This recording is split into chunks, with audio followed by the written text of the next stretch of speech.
Seigneur, merci de venir ouvrir nos cœurs pour que nous puissions nous laisser façonner et apprendre à prier comme toi-même tu as appris à prier à tes disciples. Donc quand on regarde dans l'Évangile, on voit Jésus qui prie chaque matin. À un moment, Jésus quitte très tôt le matin et les disciples cherchent, ils trouvent Jésus en train de prier. Donc c'est extraordinaire de se rendre compte que Jésus lui-même, pourtant habité par la présence de Dieu, habité, Fils de Dieu lui-même, habité par le Saint-Esprit, avait besoin chaque matin de prendre ce temps de prière, de prendre ce temps de relation avec son Père. Donc, si Jésus avait lui-même besoin de prendre ce temps, combien plus cela nous est nécessaire. On peut dire, mais je suis dans la présence de Dieu, je lui parle tout le temps, ça. Jésus, bien sûr, il était dans cette présence. Jésus lui-même a pris ce temps particulier. Donc, nous sommes invités à entrer dans la présence de Dieu tout au long du jour, tout au long de la journée. On va parler maintenant comment prier le matin. Alors, nous avons tous cette petite carte et nous allons développer chacune de ces étapes et vous pouvez garder cette petite carte, vous pouvez prier avec elle le matin, elle peut vous servir de guide. La première chose pour prier, il faut déterminer à quel moment vous allez prier le matin. Est-ce que c'est dans votre lit sous la couette, position à risque? Est-ce que c'est après vous êtes lavé, pris votre petit-déj et commencé plus ou moins la journée? Attention, les événements peuvent s'enchaîner et votre temps peut être grignoté. C'est bien, si possible, de le faire vraiment au tout début de notre journée. Mais c'est à vous de déterminer. Vous déterminez aussi la durée. En dessous de 10 minutes de prière personnelle, on peut dire que c'est du pointage, mais ce n'est pas vraiment de la relation. Il y a besoin d'un minimum de durée dans la prière pour entrer dans une vraie relation. Et si les disciples ont cherché Jésus, et ils ont mis du temps à le trouver, ils l'ont trouvé, il était encore en train de prier, c'est que Jésus lui-même avait besoin de durée. Nous avons besoin de durée. Mais nous pouvons commencer pas à 10 minutes. Vous pouvez commencer par un quart d'heure.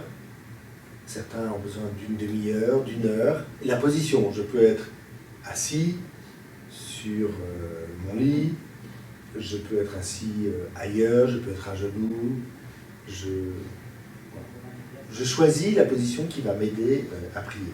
Je peux faire le signe de la croix pour marquer que j'entre dans ce temps privilégié. Et je vais prendre le temps de le faire. Je ne vais pas faire un signe de croix rapide, au nom du Père et du Fils et du Saint-Esprit. Amen. Je prends le temps, quand je dis au nom du Père, de m'adresser au Père. Au nom du Fils, c'est à Jésus que je m'adresse. Au nom du Saint-Esprit, c'est l'Esprit Saint que j'invoque. Le Seigneur est là, avant même que moi je n'arrive, et ce que je fais par la prière, en fait, je me rends présent à la présence de Dieu, je me rends présent à l'amour de Dieu pour moi. Si nous voulons prier, c'est que quelque part, le Seigneur nous a déjà rencontrés. Et il y a peut-être déjà des moments dans notre vie, ça peut être au cours du week-end du parcours Alpha, ça peut être un autre moment, où j'ai expérimenté de manière forte l'amour de Dieu pour moi. Pas l'amour de Dieu en général, l'amour de Dieu pour moi.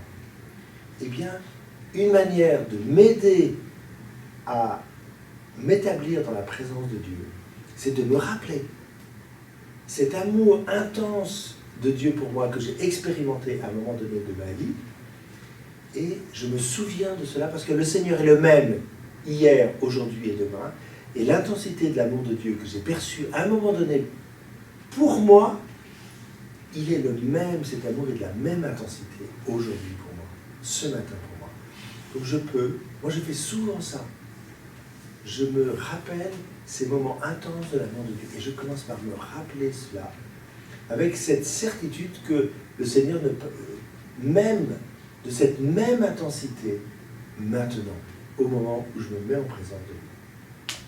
Saint Paul a dit lui-même, l'amour de Dieu a été répandu dans nos cœurs par l'Esprit qui nous a été donné. Deuxième chose, je peux le remercier. Le remercier. Seigneur, je te remercie pour cet amour. Je te remercie pour ta création. Je te remercie pour ce que tu es. Romains 5,5. Deuxième chose, je peux le remercier. Je te remercie pour ta création. Je te remercie pour ce que tu es. Le Seigneur, devant qui je suis, est un Dieu personnel et un Dieu qui me parle. Et donc, je vais l'écouter. Et comment je vais l'écouter? Je vais lire la parole de Dieu qui correspond à l'évangile proposé dans l'Église pour aujourd'hui. Il y a un évangile pour chaque jour. Donc, toute la parole de Dieu, toute la Bible est parole de Dieu. Mais la parole que le Seigneur m'adresse de manière particulière et circonstanciée aujourd'hui, c'est l'évangile qui a été choisi, que je reçois. Donc je lis cet évangile. Alors je peux le lire sur mon smartphone, si j'en ai un. Je télécharge AELF et quand j'appuie sur mon application, ça me donne automatiquement l'évangile du jour, ou je peux me mettre sur EAQ, évangile au quotidien, qui me donne l'évangile et un petit commentaire. Et là, à partir de mon smartphone, à partir de ma Bible, lorsque j'ai les références, à partir de prières en église ou de Magnificat, je lis cet évangile. Je vous propose de ne pas lire tous les textes qui sont proposés. Il y a un texte du Nouveau ou de l'Ancien Testament, il y a un psaume, il y a l'évangile. Je vous propose de commencer au début par l'évangile, simplement. Après, vous pourrez en faire plus. Mais l'évangile. Et peut-être vous vous arrêtez sur une parole ou un verset qui touche particulièrement votre cœur, même si vous ne savez pas pourquoi, et vous le relisez en boucle. Vous l'apprenez par cœur. Vous accueillez ce passage de l'évangile et vous laissez retentir cette parole. Le Seigneur parle et moi, j'écoute. Lorsque j'ai pris ce moment pour écouter la parole de Dieu, je vais lui confier ma journée en 2 temps. Je vais confier ce qui est prévu, en repassant toutes les étapes de ma journée et tout ce qui est prévu, et je vais lui confier aussi l'imprévu de ma journée. Et c'est très important. Seigneur, prépare-moi à vivre l'imprévu de ce qui est bon, mais de ce qui sera peut-être difficile dans ma journée, et prépare-moi à vivre ce moment-là.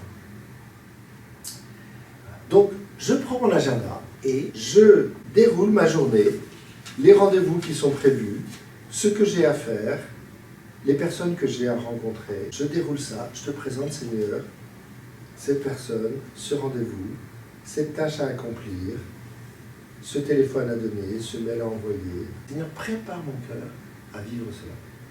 Et Seigneur, prépare mon cœur aussi à cet inattendu. Lorsque j'ai ainsi déroulé ma journée, jusque dans ma soirée, alors je vais dire lentement le Notre Père.